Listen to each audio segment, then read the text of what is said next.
വീണ്ടും ബന്ദികളുടെ video പുറത്തുവിട്ട് Hamas. ഗൈ ഗിൽബോ ഡല, Allen ഒഹൈ എന്നിവരുടെ video ആണ് പുറത്തുവിട്ടത്. ഹമാസിന്റെ കസ്റ്റഡിയിൽ ജീവിച്ചിരിക്കുന്നുവെന്ന് കരുതുന്ന 20 ബന്ദികളിൽ 2 പേരാണ് ഇവർ. വിവരങ്ങളുമായി ഐസൻ ജോസ് ചേരുന്നു. ഐസൻ, കൂടുതൽ വിവരങ്ങൾ. ദുർഗ, ഇന്നലെ വൈകിട്ടോടെയാണ് ഈ രണ്ട് ബന്ദികളുടെ വീഡിയോകൾ ഹമാസ് പുറത്തുവിട്ടത്.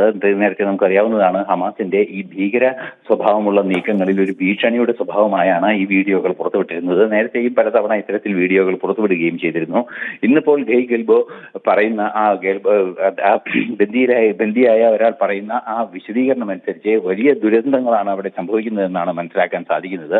ഈ വീഡിയോ ചിത്രീകരിച്ചിരിക്കുന്നത് ഓഗസ്റ്റ് 28 എന്നാണ് മനസ്സിലാക്കാൻ സാധിക്കുന്നത്. നമുക്കറിയാവുന്നതാണ്, അബു ഉബൈദയുടെ കൊലപാതകം അല്ലെങ്കിൽ അബു ഉബൈദ ആക്രമണത്തിൽ കൊല്ലപ്പെടുന്നതിന് 2 ദിവസം മുമ്പാണ് ഇത് ചിത്രീകരിക്കുകയും ചെയ്തത്. വീണ്ടും ഇസ്രായേലിന്റെ ശക്തമായ ആക്രമണം ഗാസയിൽ നടക്കുന്ന ഒരു പശ്ചാത്തലത്തിൽ, ഗാസയിൽ നിന്നും ബന്ദികളുടെ മോചനം സാധ്യമാക്കുന്ന അതിനുള്ള നീക്കങ്ങൾ നടക്കുന്ന ഒരു പശ്ചാത്തലത്തിൽ ഒരു ഭീഷണിയുടെ സ്വഭാവമായാണ് ഇത്തരത്തിൽ ബന്ദികളുടെ വീഡിയോകൾ ചിത്രീകരിക്കുകയും അത്തരത്തിലുള്ള വീഡിയോകൾ പുറത്തുവിടുകയും ചെയ്യുന്നത്. നിലവിൽ നമുക്ക് മനസ്സിലാക്കാൻ സാധിക്കുന്നത്, ഈ വീഡിയോകളിൽ കാണുന്ന 20 പേരോളം, അതായത് വീഡിയോകളിൽ പല ദൃശ്യങ്ങളിൽ മിന്നിമാഞ്ഞു പോകുന്ന നിരവധി പേരുടെ ചിത്രങ്ങളുണ്ട് എന്ന വിവരങ്ങളും പുറത്തു വരുന്നുണ്ട്. അതെല്ലാം തന്നെ 20ഓളം പേർ ജീവിച്ചിരിക്കുന്ന ബന്ദികളുടേതാണ് എന്ന റിപ്പോർട്ടുകളും പുറത്തു വരുന്നുണ്ട്. നിലവിൽ നമുക്ക് ലഭ്യമാകുന്ന സൂചനകൾ അനുസരിച്ച് ഈ വീഡിയോ പുറത്തുവിട്ടിരിക്കുന്നത് ഈ ലക്ഷ്യത്തോടെ, അതായത് ഹമാസിനെ ആക്രമിക്കുന്ന അല്ലെങ്കിൽ ഹമാസിന്റെ നിയന്ത്രണത്തിൽ നിന്നും ഗാസയെ മോചിപ്പിക്കാനുള്ള ഇസ്രായേലിന്റെ നീക്കത്തിൽ നിന്നും ഇസ്രായേൽ സൈനിക നടപടികളെ പിന്തിരിപ്പിക്കുക എന്ന ലക്ഷ്യത്തോടെയാണ് എന്നാണ് മനസ്സിലാക്കാനും സാധിക്കുന്നത്.